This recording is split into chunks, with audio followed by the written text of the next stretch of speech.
Marie-France Théberge enseigne au secondaire. Elle a hâte d'avoir l'heure juste concernant le port du masque. Moi, recevoir mes élèves avec un masque dans le visage, là, avec tout ce qu'on a à gérer comme discipline, je me demande tout le temps, le temps d'enseignement, il est où là-dedans?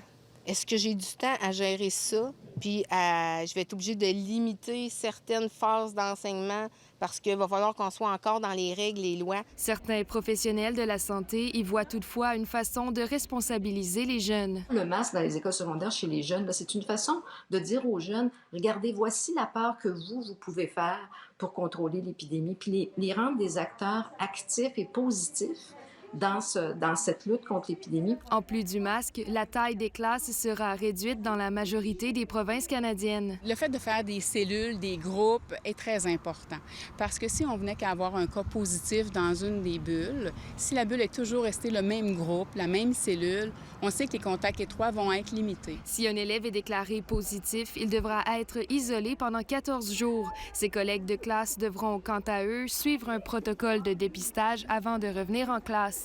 Des mesures qui peuvent provoquer de l'anxiété chez les jeunes, mais aussi au sein du corps enseignant. De quoi vous avez peur pour cette rentrée scolaire qui sera unique? Qu'est-ce qui va se passer dans des élèves où ils ont des situations particulières? Des situations familiales particulières.